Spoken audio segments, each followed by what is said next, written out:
Listo, doctor, puede usted empezar. ¿Ya puedo empezar? Sí, doctor. Sí. Muy buenas tardes. Estamos en el curso de lecturas literarias hispanoamericanas. En realidad, una de las actividades más placenteras que hay en la vida es la de leer, ¿no? Es la de leer. Y a propósito de ello, el texto con el que vamos a trabajar ahora, del autor con el que trabajamos en la pasada clase, tengo aquí un pequeño comentario que él hace sobre su amor por la literatura. Dice: no he tenido tiempo de ejercer la literatura, pero he dedicado todas las horas posibles para amarla, ¿no? Esa yo creo que debe ser la consigna, tratar de amar a la literatura y tratar de ejercerla la mayor cantidad posible de horas que uno pueda hacerlo, porque ya sabemos que en el mundo hay una serie de actividades de diverso tipo a toda hora. Hay muchas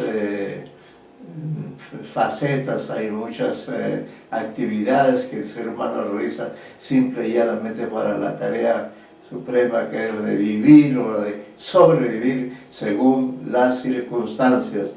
Entonces recordarán que en la clase anterior ingresamos nosotros al análisis de un texto que está en nuestra antología preparada especialmente para el curso, y este relato, este cuento de Juan José Arreola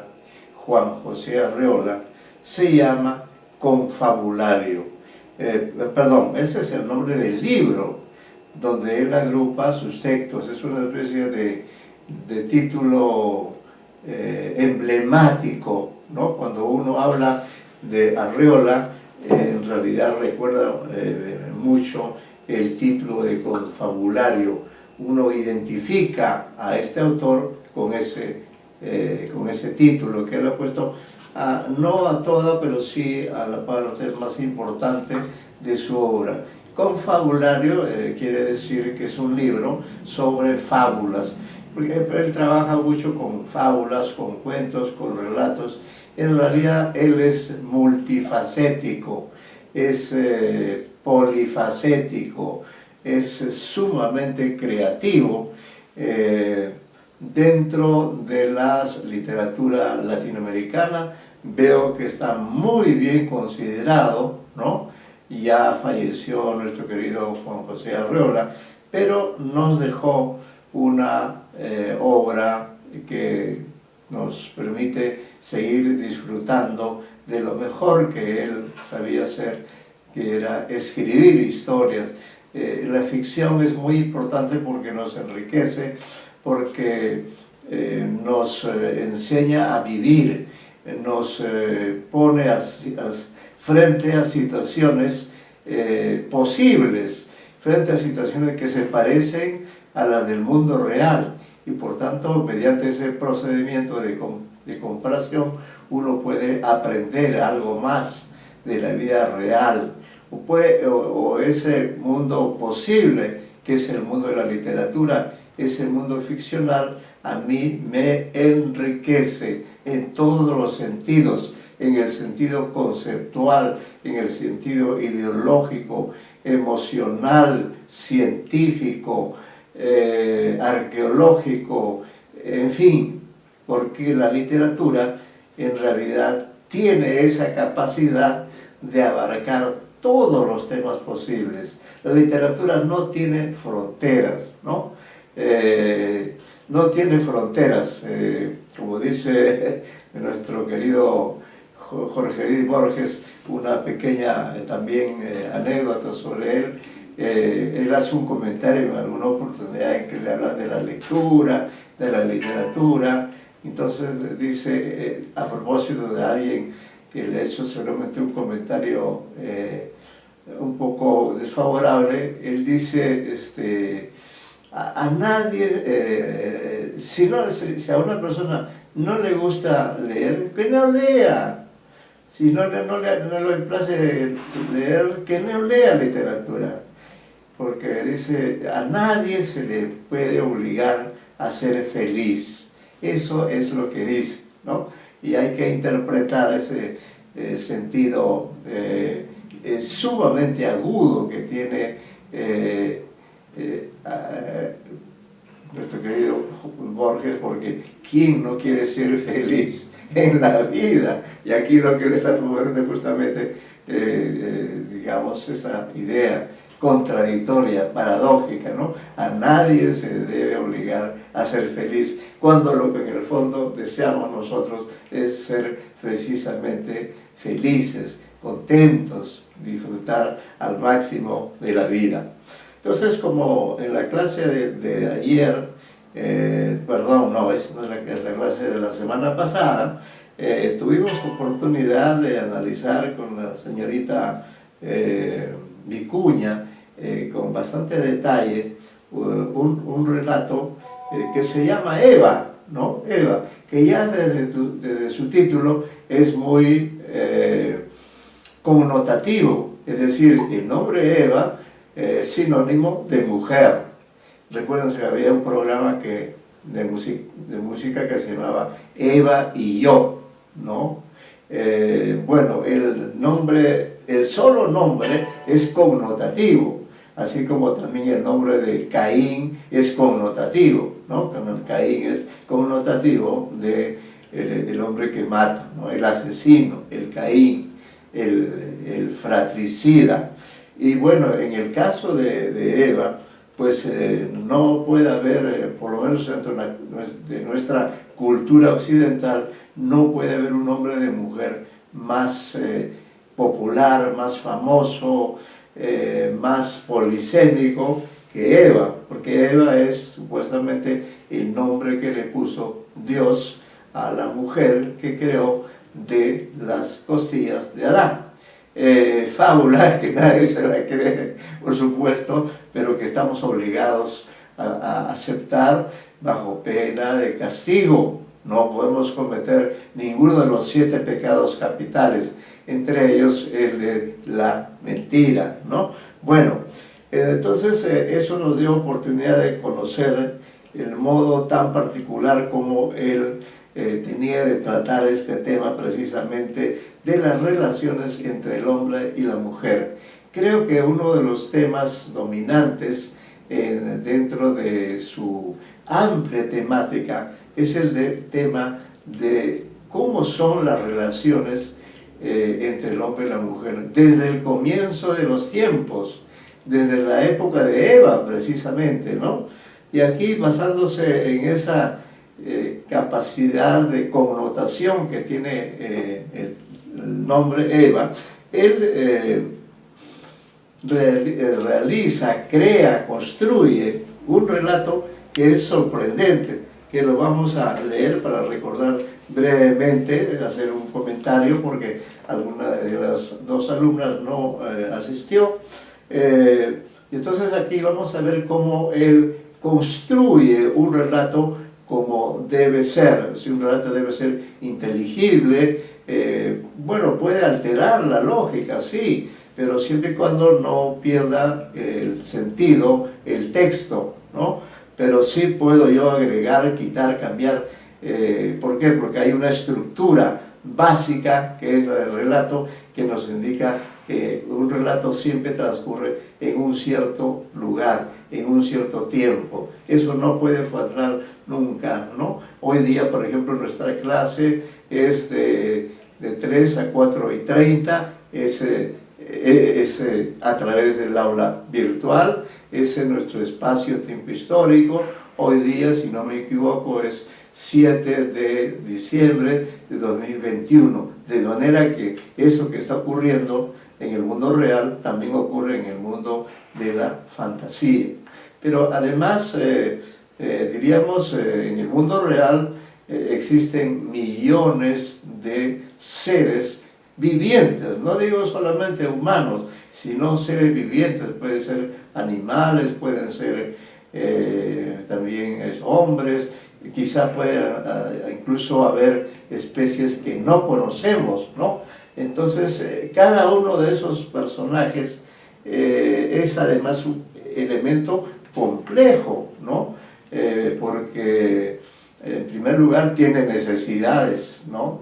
Ya ustedes saben las principales necesidades: la alimentación, la vivienda, la educación, la vestimenta, la medicina, la educación, si es que no lo he mencionado, la lectura está entre una de esas necesidades. Y entonces este ser que tiene todas estas características, además tiene una serie de deseos, apetencias, ideas,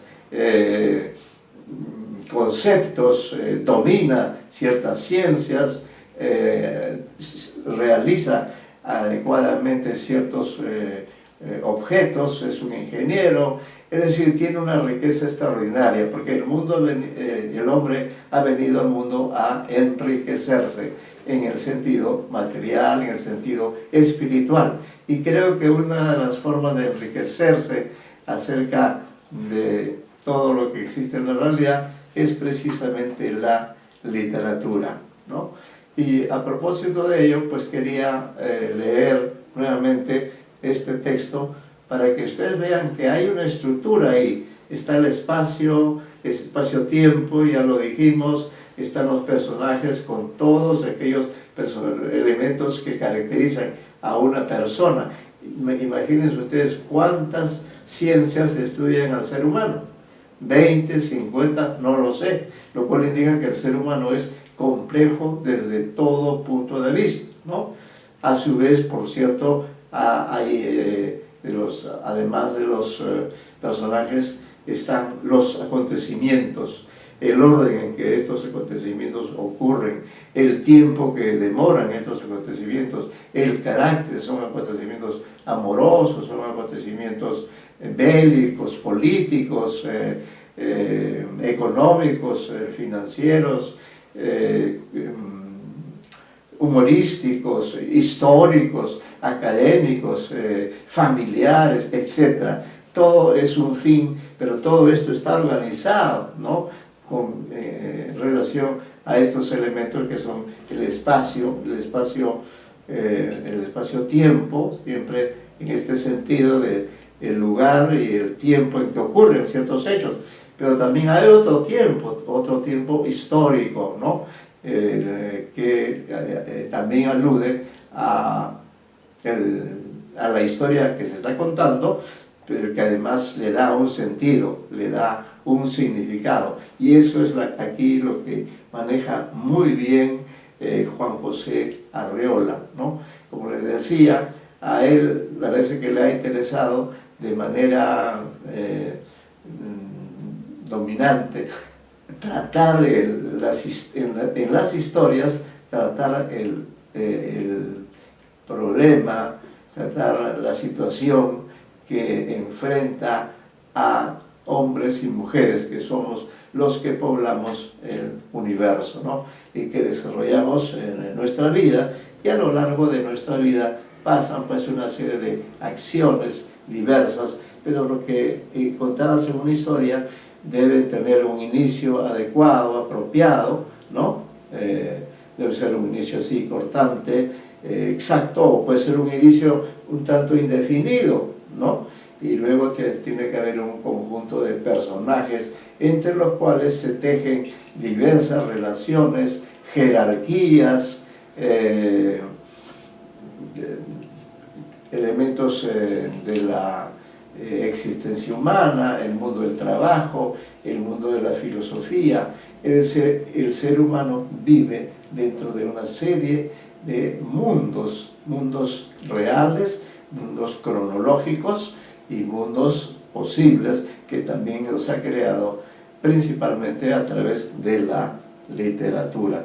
Y como decíamos, esos acontecimientos tienen que estar presentados de manera que la narración al final resulte con una cierta lógica que me permita a mí inferir que me permita a mí llegar a comprender, diríamos, cómo comenzó esa historia, cuándo comenzó esa historia, quiénes participaron en esa historia, qué hechos ocurrieron en esa historia, ¿no? Y podré yo incluso allí ver en el propio texto citas, ¿no? Citas escritas acerca del tema, que en este caso es el de las relaciones entre el hombre y la mujer, ¿no? Digo esto porque el siguiente relato también versa sobre el mismo tema, ¿no? Hombre y mujer. Eso es lo que parece interesarle muchísimo.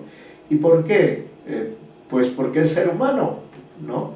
Porque querramos o no, vivimos entre seres humanos, entre hombres y mujeres, y bueno, ahora ha aumentado la variedad de opciones sexuales, pero principalmente los seres esenciales de los cuales pueden derivarse estas variantes, ¿no?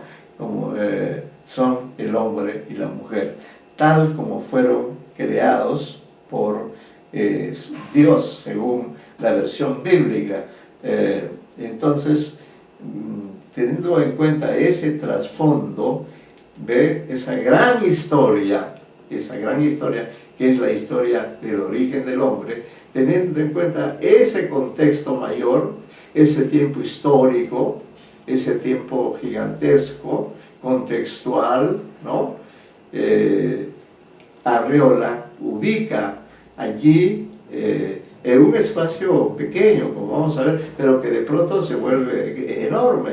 Es decir, dentro de ese espacio ubica a los personajes, muestra los conflictos que hay entre ellos, la manera como los conflictos se desarrollan mediante acciones, pensamientos, ideas, ataques, controversias, diálogos, conversaciones, argumentos que uno y otro señala para, diríamos, ser ganador en este conflicto, porque permanentemente siempre tenemos esa tendencia así, no, yo gané en la conversación, yo fui más contundente, no, tú eres la que ganaste, ¿no? Entonces siempre alguien tiene la razón, alguien tiene la verdad y alguien no la tiene. Bueno, todos esos son ingredientes, más el humor, la ironía, la ciencia, todo eso es parte importante de este relato que paso a leer y que pues queda también como testimonio de la labor de lectura que realizamos de textos que son valiosos en sí mismos, tienen un valor cultural que incluso puede llevar a hacer una labor de búsqueda complementaria, porque aquí hay datos que, por ejemplo, y eso lo comenté, pero no lo señalé en forma que pudiera haberse hecho también esa búsqueda, ¿no? Bueno, sin más, leo el relato y luego comentaremos algunas ideas y luego daremos también algunos datos acerca de del autor de esta travesura, del autor de este confabulario que tiene como título Eva, ¿no? Basta, basta y sobra, porque Eva apenas tiene 3 letras y sin embargo tiene una significación enorme, ¿no?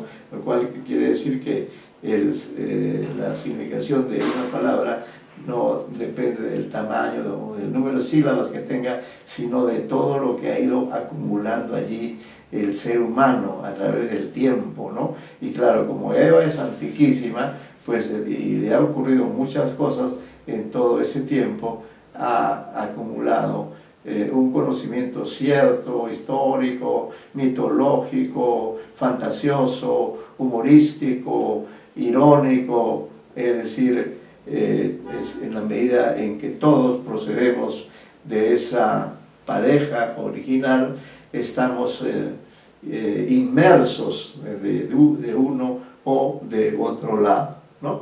Entonces comienzo el relato, dice, él la perseguía a través de la biblioteca, entre mesas, sillas y facistoles. Entre mesas, sillas y facistoles. Ella se escapaba hablando de los derechos de la mujer, infinitamente violados. 5000 años absurdos los separaban. Durante 5000 años ella había sido inexorablemente vejada, postergada, reducida a la esclavitud. Él trataba de justificarse por medio de una rápida y fragmentaria alabanza personal, dicha con frases entrecortadas y trémulos ademanes.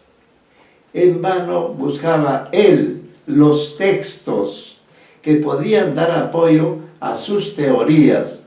La biblioteca especializada en literatura española de los siglos XVI y XVII era un dilatado arsenal enemigo que englosaba el concepto de honor y algunas atrocidades de ese mismo jaez, ¿no? Luego, dice, el joven citaba infatigablemente a J.J.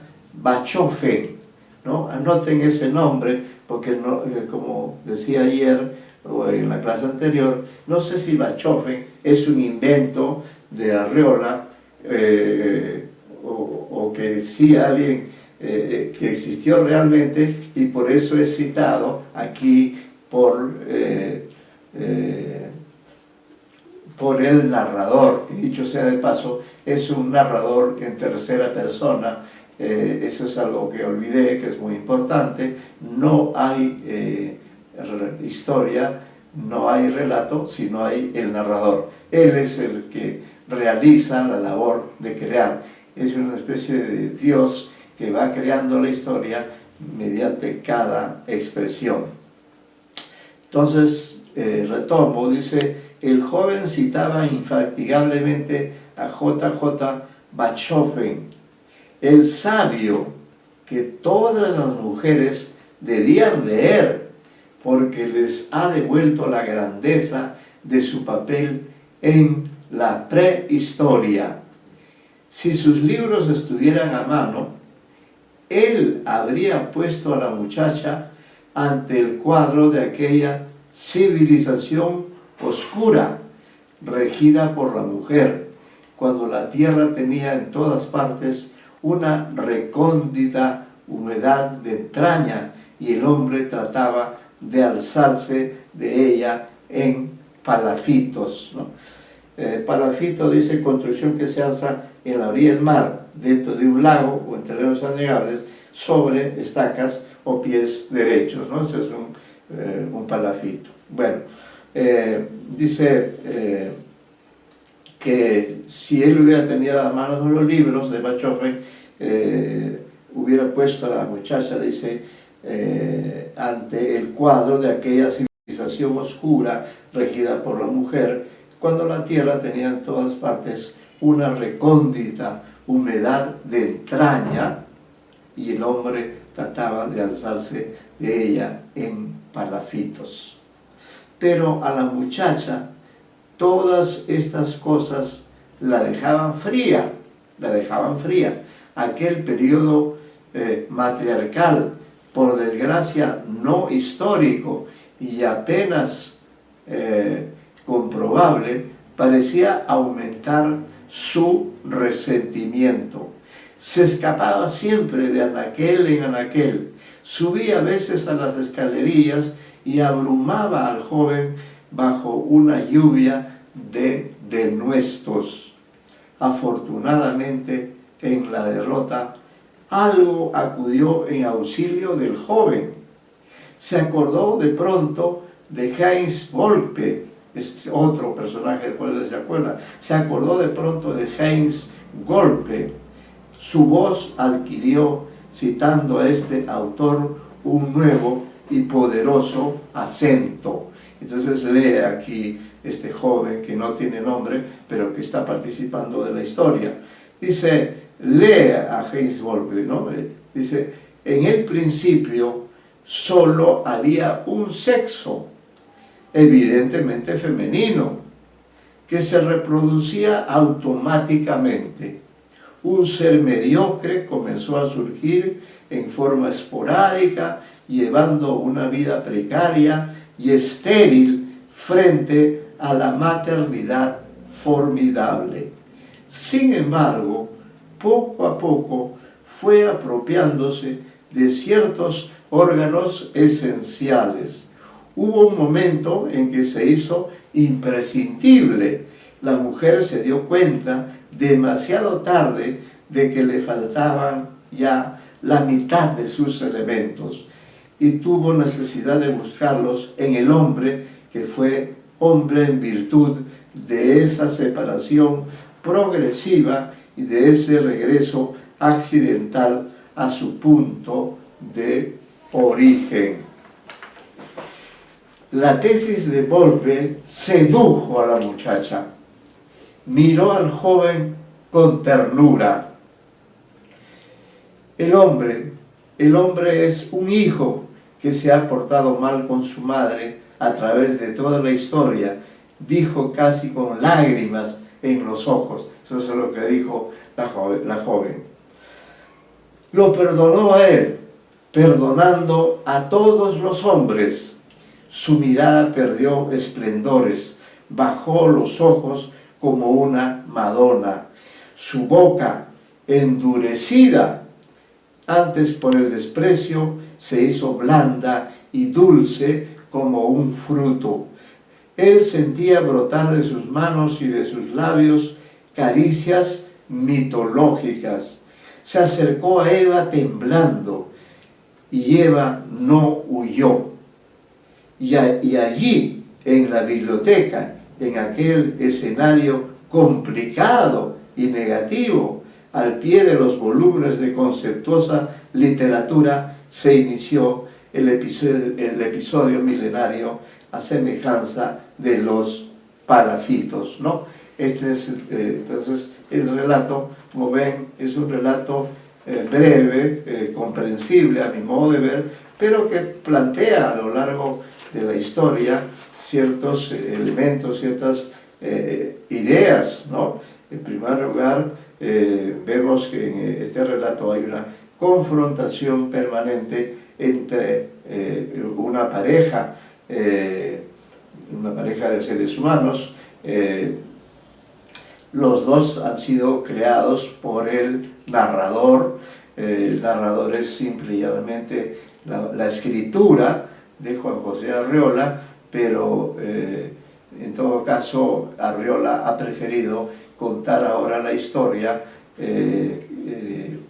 a través de un narrador omnisciente en tercera persona, que es quien a partir de cierto momento da inicio a la historia, y le da inicio utilizando esa técnica que se llama in media res, es decir, no cuenta la historia, esta historia mitológica que duraría miles de años, no la cuenta de ese modo, sino mediante una técnica que es la in media res, la técnica mediante la cual de frente nos sitúa ante la situación, ante el conflicto. Dice, él la perseguía a través de la biblioteca entre mesas, sillas y fascistoles. Entonces ya el verbo perseguir está aquí asumiendo un protagonismo, porque entendemos que toda la historia no es una persecución que realiza él en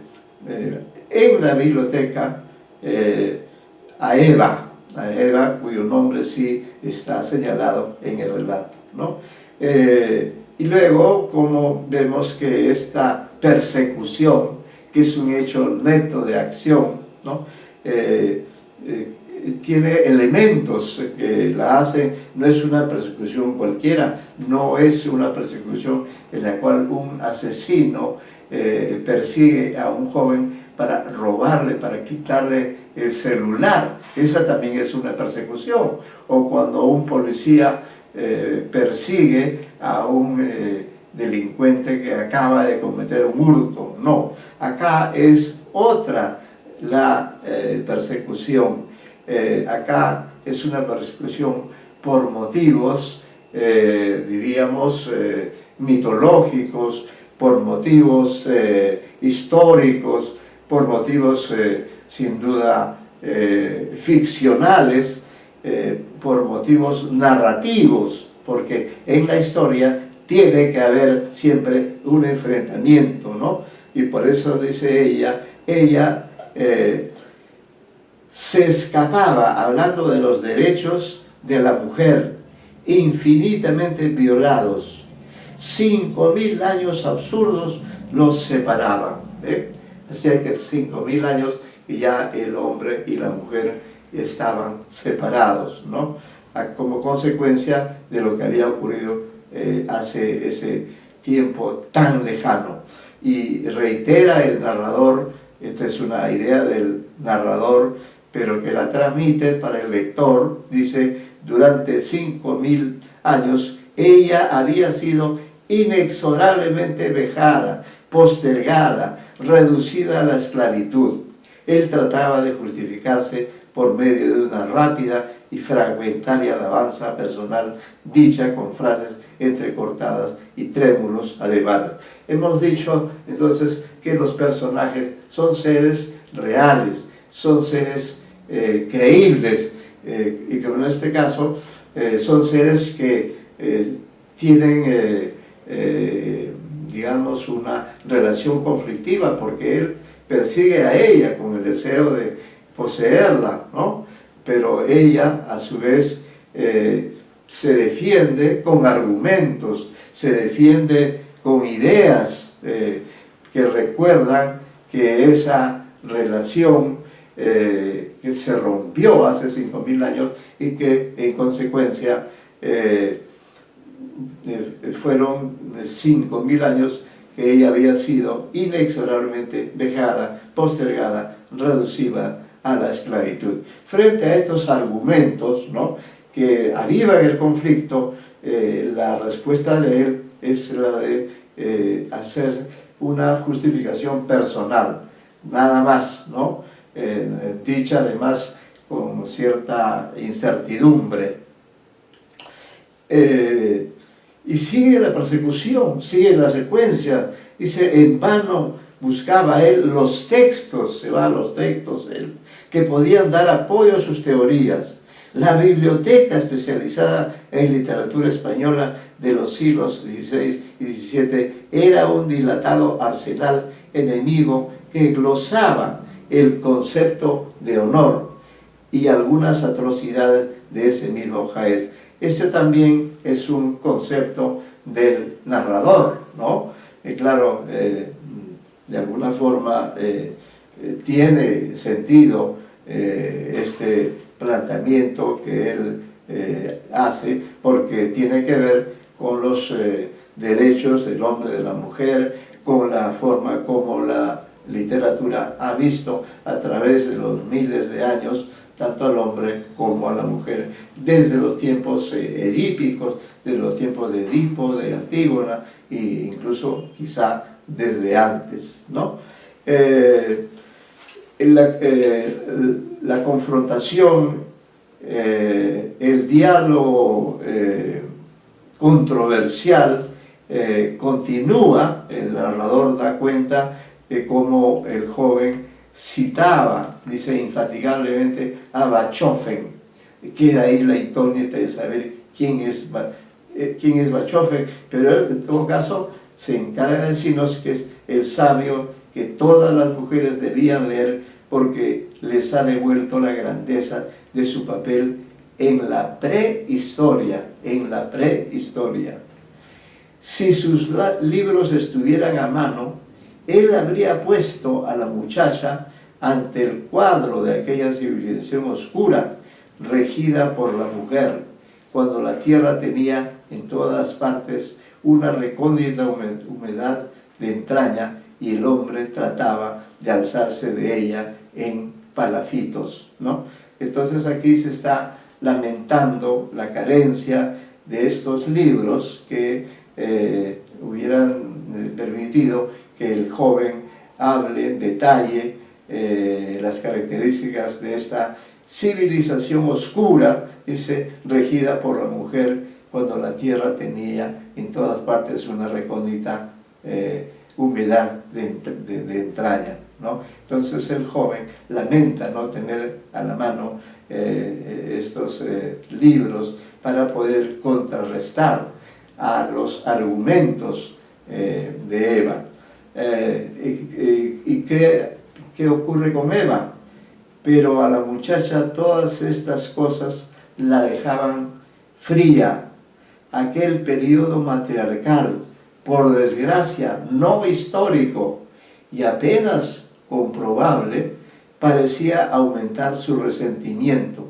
Se escapaba siempre de anaquel en anaquel. Miren, están en el mismo lugar, en la misma biblioteca, pero están dilucidando asuntos que han ocurrido a lo largo de los siglos, a lo largo de los milenios. Por eso decimos que en el relato hay más de un tiempo aludido, ¿no? Se escapaba siempre de anaquel en anaquel, subía a veces a las escalerías y abrumaba al joven bajo una lluvia de denuestos. Denuestos son insultos, ¿no? Afortunadamente, en la derrota, algo acudió en auxilio del joven. Se acordó de pronto de Heinz Volpe. Su voz adquirió, citando a este autor, un nuevo y poderoso acento. Y cita, dice, en el principio solo había un sexo evidentemente femenino que se reproducía automáticamente. Un ser mediocre comenzó a surgir en forma esporádica, llevando una vida precaria y estéril frente a la maternidad formidable. Sin embargo, poco a poco fue apropiándose de ciertos órganos esenciales. Hubo un momento en que se hizo imprescindible. La mujer se dio cuenta demasiado tarde de que le faltaban ya la mitad de sus elementos y tuvo necesidad de buscarlos en el hombre, que fue hombre en virtud de esa separación progresiva y de ese regreso accidental a su punto de origen, ¿no? Entonces ella, Eva, recuerda este proceso al que también ha hecho alusión Bachofen. Por eso es que no veo dónde está la contradicción entre una y otra concepción, porque en ambos casos, diríamos, la explicación va en el sentido de que al principio solo había un sexo, que era el sexo femenino, que se reproducía automáticamente, que de pronto apareció, como en todas las historias, tiene que aparecer el villano, el malo. Dice, un ser mediocre comenzó a surgir en forma esporádica, llevando una vida precaria y estéril frente a la maternidad formidable. Y este villano, este malo de historia, ¿qué es lo que hizo? Apropiarse, precisamente, como hicieron los españoles, como hicieron los conquistadores. Se fueron apropiando poco a poco de ciertos elementos fundamentales, ¿no? Y hubo un momento en que se hizo imprescindible. Sí, tomó, como se dice, la sartén por el mango, tomó el poder, mientras que antes no había podido hacerlo. La mujer se dio cuenta demasiado tarde de que le faltaban ya la mitad de sus elementos y tuvo necesidad de buscarlos en el hombre, que fue hombre en virtud de esa separación progresiva y de ese regreso accidental a su punto de origen. Entonces, esta es una explicación, ¿no? Diríamos posible, verosímil, ¿no? Porque como en el mismo texto se dice, esto no se ha comprobado históricamente, pero yo he oído, como seguramente el auditorio, esta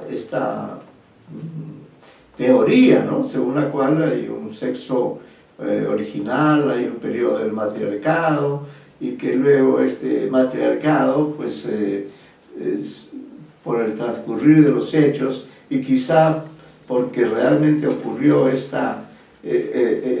crecimiento de este ser mediocre, ¿no?, que aparecía en forma esporádica, realmente se dio así. Así fue como dentro de ese gran útero de la mujer fue apareciendo poco a poco el hombre, hasta que le quitó la mitad de sus órganos, y la mujer se dio cuenta muy tarde de estas carencias, y por eso fue a buscar al hombre, porque era ya alguien necesario para ella, ¿no? No había otra alternativa.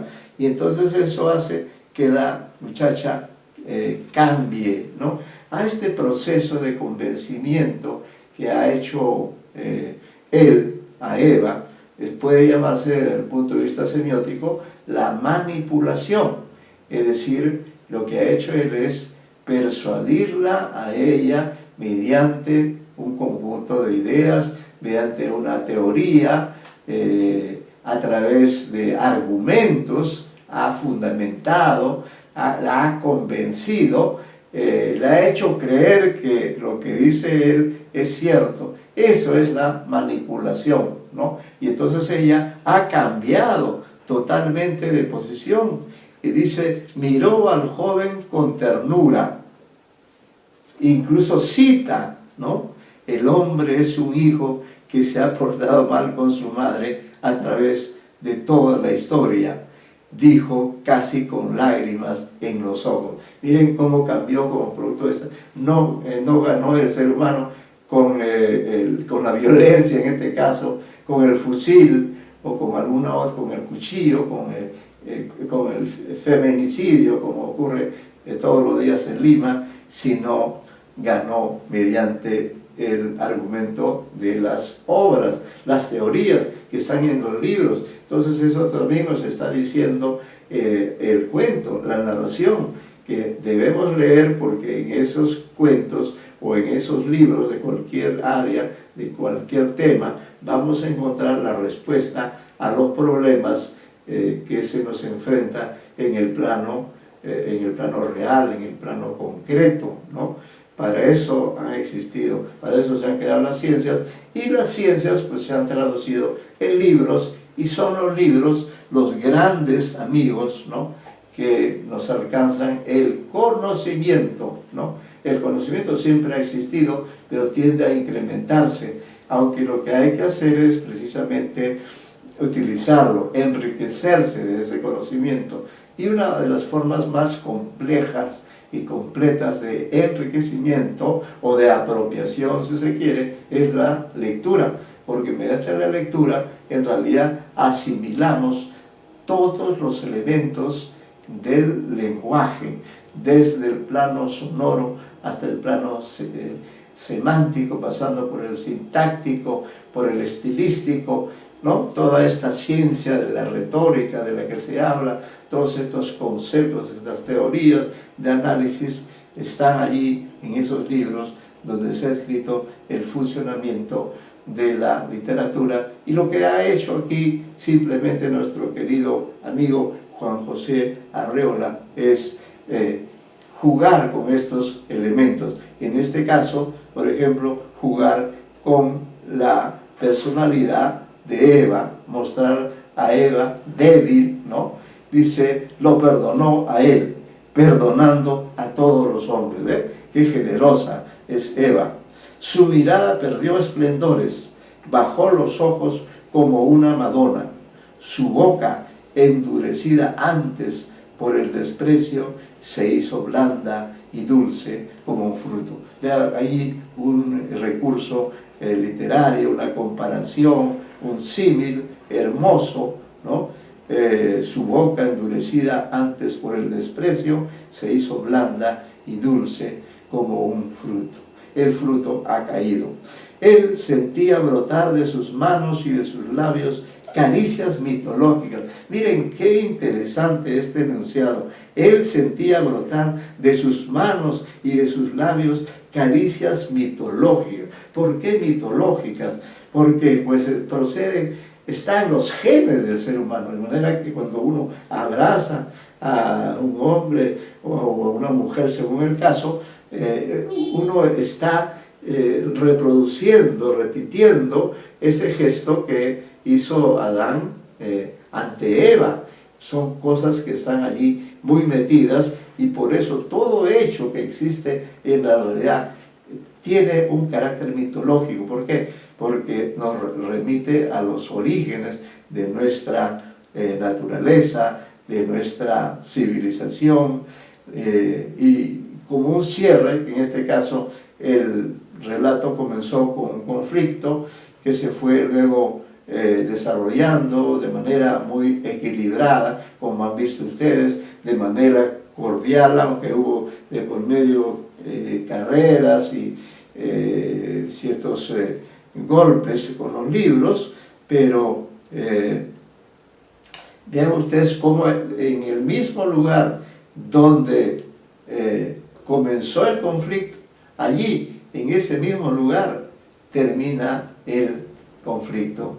Ahora, nosotros, si hablamos de que todo esto ha transcurrido durante 5000 años, diríamos que esta biblioteca es la misma que la biblioteca que aparecía al comienzo, ¿no? Que Eva y él son los mismos personajes en esta misma historia, o esta historia tiene una proyección mayor, tiene una proyección mitológica, ¿no? Y dice allí, en la biblioteca, en aquel escenario complicado y negativo, al pie de los volúmenes de conceptuosa literatura, se inició el episodio milenario, a semejanza de los palafitos, ¿no? Es decir, el texto termina con un desenlace feliz, al parecer, para ambos, ¿no? Logran superar la separación y se vuelven a unir, y allí en esa biblioteca se inició el episodio milenario que los seres humanos hemos repetido a través de los miles de años. Ahora fíjense la esencia de la historia, ¿no? Que aquí en este relato Arriola ha resumido de modo narrativo, ha resumido cómo han sido las relaciones entre los seres humanos, entre los hombres y las mujeres.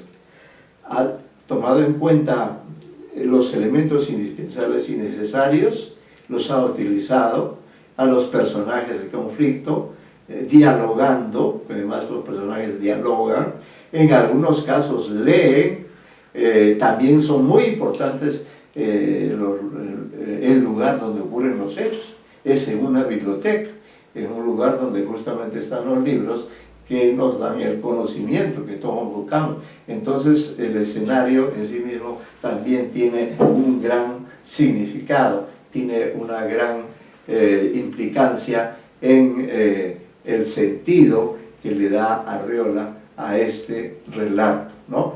Que tiene entonces no solamente el tiempo que dure, vamos a decir, la lectura de este relato, si es que hubiéramos tomado en cuenta en cuántos minutos se lee este relato, probablemente se lea en 5, en 10 minutos, no lo sé, pero dentro de esos 10 o 15 minutos, Arriola ha condensado narrativamente, de manera magistral, con una austeridad, con un manejo de recursos, ha construido una historia que ocurrió hace 5000 años por lo menos, y que se sigue repitiendo porque hay esencias, hay estructuras profundas que cambiarán los aspectos externos, los aspectos episódicos, pero la naturaleza de los genes, la naturaleza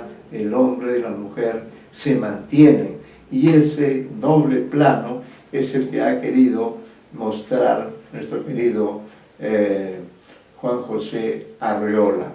Ahora, después de haber hecho esta lectura y cómo un paréntesis, porque luego vamos a leer otro relato donde también los protagonistas son un hombre y una mujer. Sin embargo, esperando que les haya interesado seguir leyendo a Juan José Arreola, voy a leer aquí unas páginas de este diccionario, de este magnífico diccionario que se llama 100 escritores del siglo XX.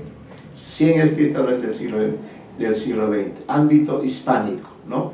Es un libro que me regaló un querido amigo, ¿no? Y ahí uno encuentra efectivamente una sección con información básica, esencial, porque ha sido elaborada por un experto, por un conocedor, y en este caso es Selena Millares, Selena Millares, a quien se le ha asignado, y creo que ella ha cumplido bien con esta tarea de ofrecernos una información también sintética acerca de quién es Juan José Arreola y cómo es que efectivamente debe ser uno de los autores que debemos leer, si es que no lo hemos leído, ¿no? Y si lo hemos leído, pues hay que releerlo, porque sus textos son inagotables en cuanto al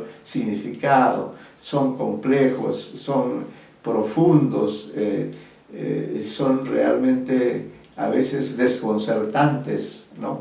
Porque está el humor, está la ironía, ¿no?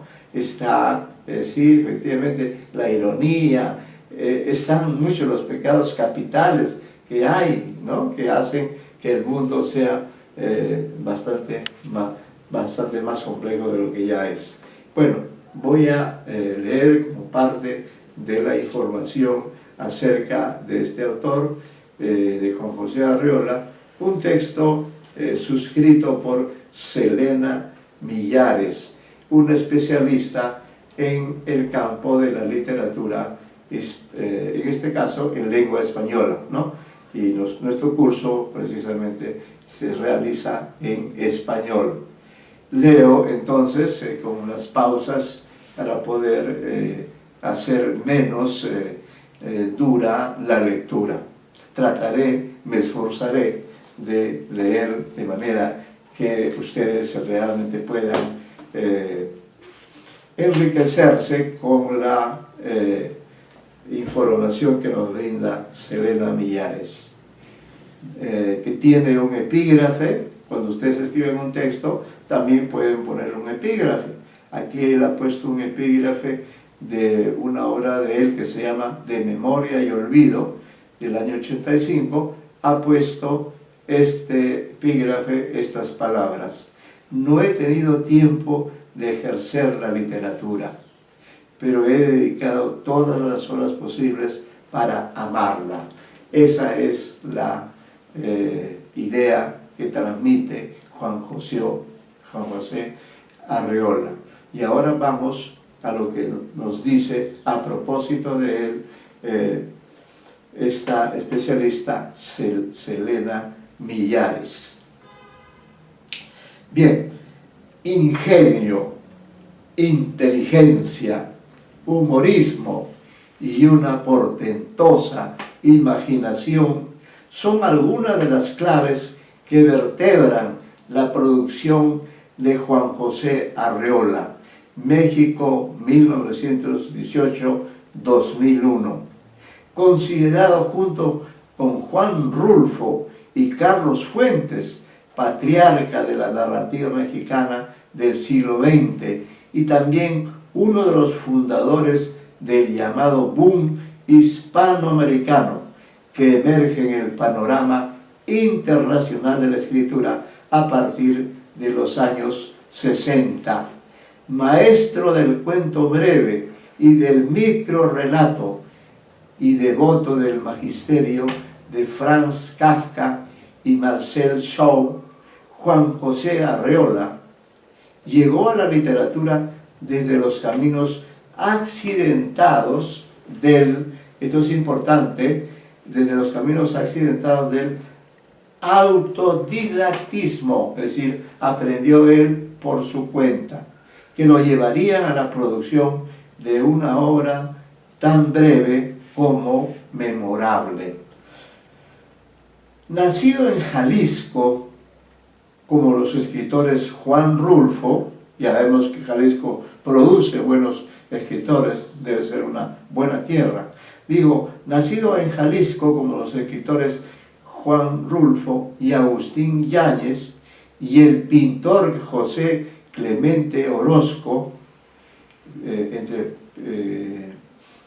guiones dice el de los pinceles violentos, Apostilla Arreola, ¿no? Refiriéndose a Orozco.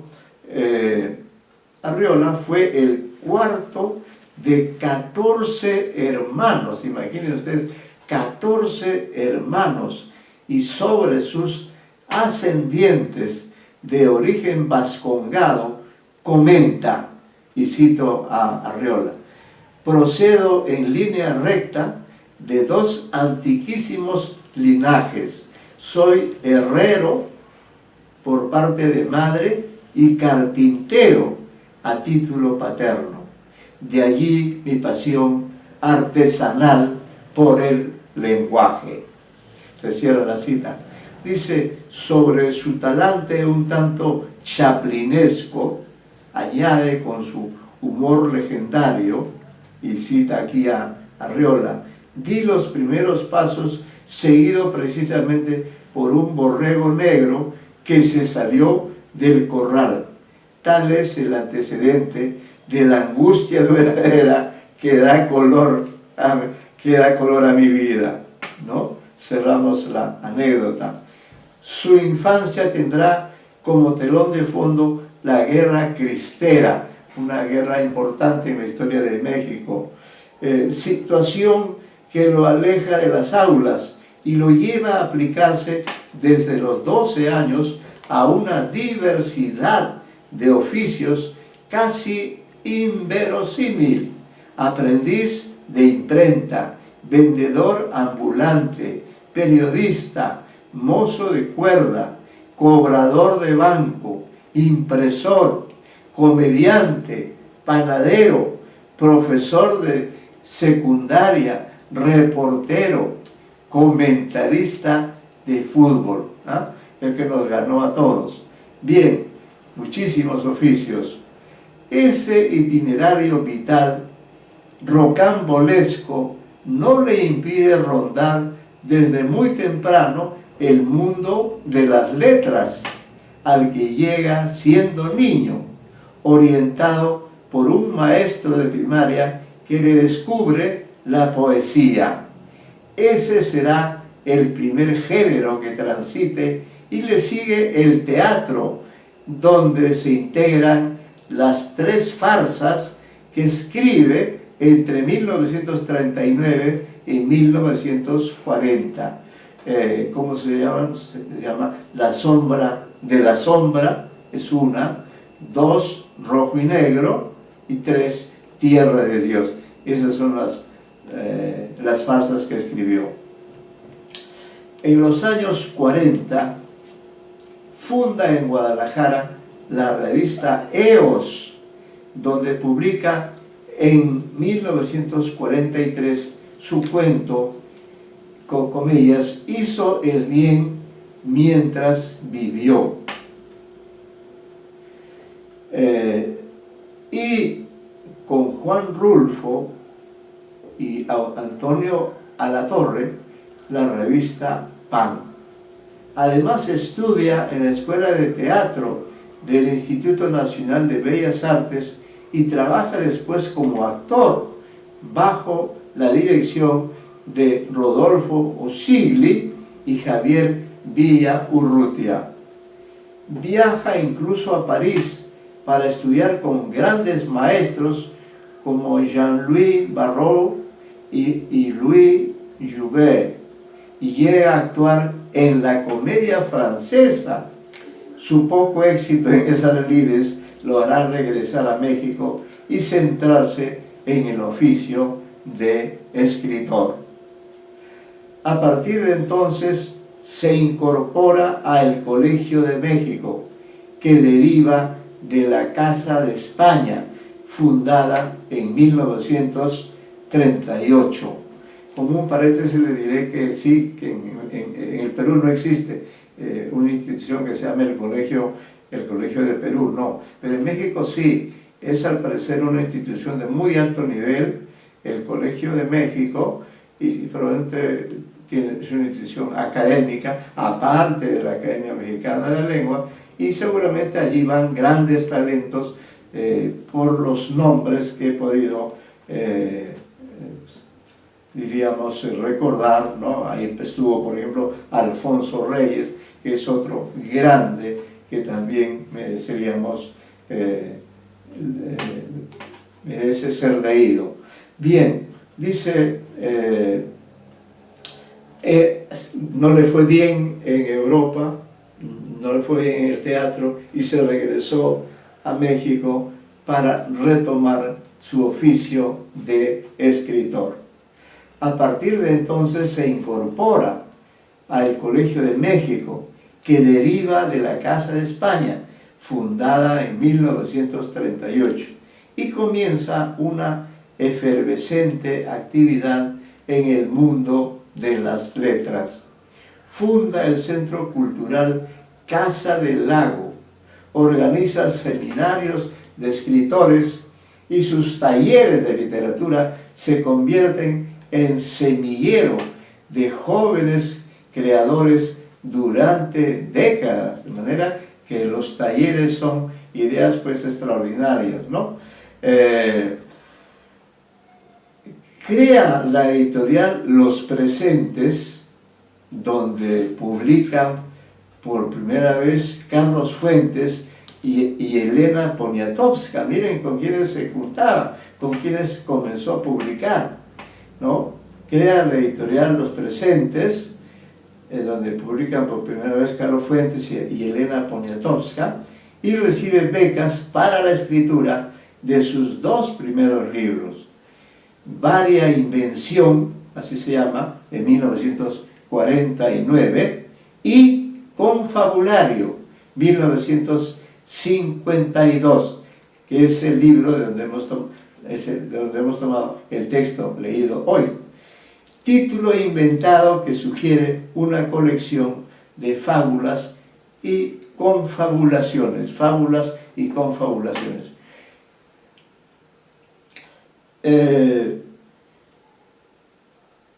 Su rompedera propuesta, unida a la aparición del Llano en Llamas, 1953, y Pedro Páramo, 1955, de Juan Rulfo, así como Al filo del agua, 1947, de Agustín Yáñez, y Los días enmascarados, 1954, de Carlos Fuentes, supone una conmoción en la escena narrativa mexicana, anegada en décadas de realismo y signada por el paradigma de la novela de la revolución, a pesar de los conatos renovadores de los contemporáneos, con sus novelas de atmósfera, así como otros experimentos de vanguardia de Arqueles Vega o de Mariano Azuela. Alejado de su propio modelo, Los de Abajo, con obras como La Malora o La Luciérnaga, que no tuvieron repercusión. Es así como se produce una verdadera revolución en las letras mexicanas hasta mediados del siglo. Su alejamiento del nacionalismo y su apertura a la universidad desde la fantasía, el mito, el humor, el absurdo o la ironía fueron unas conquistas durante mucho tiempo anatemizadas por su supuesto escapismo y ausencia de compromiso, algo que aquejó a numerosos escritores hispanoamericanos y provocó ácidos debates ideológicos. Como ven, la literatura siempre es un territorio de tensiones, de conflictos, de separaciones y de unión, y así por los siglos de los siglos. Bien, Juan José Arreola continúa además su apasionada relación con el teatro, y en 1955 recibe el primer premio en el Festival Dramático del INBA, ¿no?, el Instituto Nacional, por su pieza La Hora de Todos, La Hora de Todos. 3 años más tarde funda la colección Cuadernos del Unicornio, que promocionará a numerosos escritores jóvenes, como José Emilio Pacheco o Sergio Pitol, y publica su Bestiario, 1958, bajo el título inicial de Punta de Plata. Dice, las piezas que componen la colección se acogen a una tradición occidental que tuvo su punto culminante en la Edad Media y que ha sido vivificada y recodificada en el siglo XX con aportaciones como el Bestiario de Julio Cortázar, ¿no? Efectivamente, Cortázar también tiene un libro que se llama así, el Bestiario de Julio Cortázar, el Manual de Zoología Fantástica de Jorge Luis Borges, o La Oveja Negra y demás fábulas de Augusto Monterroso, y que ha tenido incluso formulaciones poéticas como Arte de Pájaros de Pablo Neruda y El Gran Zoo de Nicolás Guillén. Como vemos, un autor que ha hecho muchísimos aportes, ha colaborado con grandes escritores, ha recibido de ellos también aportes, y todo ello lo ha ido traduciendo en una obra sólida, en una obra que resiste el embate del tiempo. Dice, Arreola pasó además un tiempo en la Cuba de Fidel Castro, miren qué dato interesante, al que fue presentado por Gabriel García Márquez, nada menos, imagínense ustedes. Dice, Arreola pasó además un tiempo en la Cuba de Fidel Castro, al que fue presentado por Gabriel García Márquez, e impartió clases en Casa de las Américas en 1960. A su regreso, trabaja como profesor en la UNAM y prepara su única novela, heterodoxa y fragmentaria, construida como un contrapunto de voces. La Feria, 1963. Dice aquí una cita, obra en la que la prodigiosa pirotecnia verbal se alía a la mirada, a un tiempo imparcial e irónica de un historiador de las costumbres y las almas, según anota Octavio Paz en Inmediaciones. La novela de Arreola, ¿no?, se llama La Feria, ¿no? La novela nace a partir de la evocación de la figura de su padre y del entorno ya lejano de su pueblo natal, Zapotlán, y merecerá el premio Javier Villa Urrutia. En 1971 publica Palindroma, un título que sugiere lo que se puede leer hacia adelante y hacia atrás, como de algún modo proponía ya Baudelaire en sus pequeños poemas en prosa, ¿no?, y que incluye, además de relatos predominantemente satíricos, la farsa Tercera Llamada. ¿Tercera? ¿O empezamos sin usted? Y las epigramáticas Dosografías. A partir de entonces, Arreola reedita sus cuentos en recopilaciones diversas, algo que ya hizo con su Confabulario Total, 1962, y colabora con Orso Arreola y Fernando del Paso en la preparación de su biografía. Su tarea de gestor y difusor cultural se ramifica a través de su fecunda dispersión y durante sus últimos años se dedica a la enseñanza en talleres literarios y también a otra de sus grandes debilidades, el ajedrez, hasta que una hidrocefalia que le afecta durante 3 años acaba con su vida en 2001. Su itinerario creador se vio recompensado por numerosos reconocimientos como el Premio Nacional en Letras en 1979, el Premio Juan Rulfo en 1992, el Premio Alfonso Reyes en 1997 y el Premio Ramón López Velarde en 1998. Como vemos, una trayectoria amplia, productiva, versátil, de un hombre comprometido con su oficio de escritor. Ya vamos terminando. ¿Cómo andamos de tiempo? 4:05, no, hasta las 4:30, 4:20 ya. Entonces,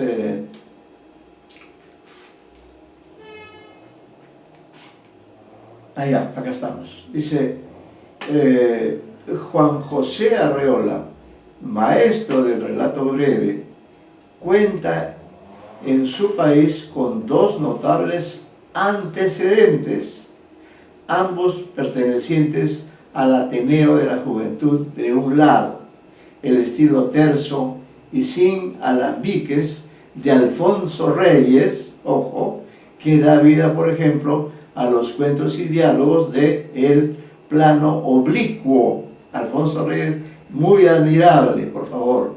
De otro lado, las prosas breves e inclasificables de Julio Torri, que se mueven entre el ensayo y la ficción, signadas por una lucidez y parquedad, donde destellan constantes la ironía y la inteligencia, y también, hay que decirlo, una recurrente misoginia, rasgos todos reconocibles después en las prosas de Arreola. Si bien desde su propia singularidad,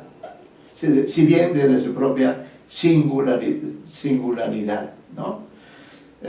Cuando Torri narra la extinción de los unicornios, anota: sin aspavientos perecieron noblemente, consagrémosle un minuto de silencio, ya que los modernos de nada respetable disponemos fuera de nuestro silencio. Cierra las comillas. Esa vocación por el silencio aunará también a Torri y Arreola, cuya breve producción acusa un perfeccionismo que lo lleva a alejarse progresivamente del mundo de las publicaciones y merecer la inclusión en la nómina de lo que Enrique Vila Matas en Badrey y compañía llamará escritores del no. Escritores del no. El azar lo hizo además protagonista de una minificción de Augusto Monterroso, que se ha hecho celebérrima. Cuando despertó, el dinosaurio todavía estaba allí, la cual, desde la parodia del comienzo de la Metamorfosis de Kafka, no hace más que literaturizar una anécdota real, tal vez con algo de leyenda ya, según la cual José Durán el Grande se quedó dormido a los pies de la cama de Arreola, mientras lamentaba su historia de desamor con Gypsy, la gitana. Así al menos lo aseguran Orso Arreola y Alfredo Bryce Echenique. Qué interesante anécdota. Su pasión por la narrativa breve es posterior a una secreta dedicación a la poesía, género que lo imanta desde sus tempranas lecturas de Walt Whitman y Charles Baudelaire, y cuya producción entre 1935 y 1986 publica en 1996 bajo el título de Antiguas Primicias. Antiguas Primicias, ¿no? Qué paradójico. Su vocación poética no pasa inadvertida para Octavio Paz, quien en la antología ya clásica Poesía en Movimiento, México 1915-1966, se permite el gesto tan insólito como revelador de incluir a Arreola con 7 de sus piezas narrativas breves, y lo justifica con argumentos muy decidores. Esto es lo que dice Paz para justificar por qué lo incluye en esta antología de poetas, porque incluye a Arreola. Dice: lo hemos incluido porque pensamos que ha escrito verdaderos poemas en prosa, fantasía, humor y el elemento poético por excelencia, el elemento explosivo, lo inesperado. Sin embargo, ni por el espíritu ni por el lenguaje, estos textos revelan afinidades con las tendencias más recientes del poema en prosa, desde Owen hasta los más jóvenes. Más bien son un regreso a Torri, aunque sean más tensos y violentos. La corriente que transmiten esas transparentes paradojas es de alto voltaje. Nos vamos acercando. Bien, luego continúa, dice: ese caracol del lenguaje, hermano misterioso de la poesía, que es el cuento, en términos de Cortázar, ese caracol del lenguaje, hermano misterioso de la poesía, que es el cuento, en términos de Cortázar, tendrá innumerables perfiles en las páginas de Arreola, desde el aforismo y la fábula a la receta, el anuncio publicitario, el chiste, la alegría o el relato fantástico. La perfección de su estilo inconfundible, ¿no? Muestra una aparente naturalidad, ajena a ornamentos, donde confluyen el juego y el humor, el absurdo y la irreverencia, la sobriedad y el laconismo, la ironía y el símbolo, en propuestas incisivas que se mueven entre lo filosófico, lo lúdico y lo carnavalesco. Su pasión lectora y su extensa cultura se transparentan en un constante dialogismo con innumerables textos precedentes, desde la Biblia, Cervantes o Shakespeare, hasta Marcel Shaw, Franz Kafka, Henry Michaud, Giovanni Papini o Paul Claudel. Su homenaje a menudo toma forma de profanación, ese gesto tan frecuente desde la vanguardia, que tiene en las Meninas de Picasso uno de sus grandes paradigmas. A través de las páginas de Arreola se reescriben con sana insolencia los textos de Ronsard. Y comillas, dice: al grito de guerra, cortemos desde ahora las rosas de la vida. Pedro de Ronsard asoló los jardines de Francia en la segunda mitad del XVI. Cervantes, en un lugar solitario cuyo nombre no viene al caso, hubo un hombre que se pasó la vida eludiendo a la mujer concreta, o Kafka, a cuyos laberintos existenciales regresan en el inquietante microrrelato Metamorfosis, o en El guardagujas, uno de sus cuentos más conocidos y celebrados, donde el personaje que le da título se encuentra con un forastero que quiere tomar un tren y le informa de las enormes posibilidades de que jamás pueda salir de ese pueblo, con una impecable lógica verbal que colisiona con el absurdo delirante de la situación. ¿Cortamos ahí o seguimos? ¿Sí? Ahí ¿Los quedamos. 4:15 está bien o Sí, continúa? está bien. Puedes cerrar ¿Podemos ahí. cortar? Puedes cerrar ahí. Ya, Sí. entonces vamos a dejar allí la lectura de este extraordinario texto dedicado a Juan José Arreola por Selena Millares. Y bueno, y ya esto nos demuestra pues que la literatura de creación y la crítica van de la mano y que uno se nutre de cada una de ellas.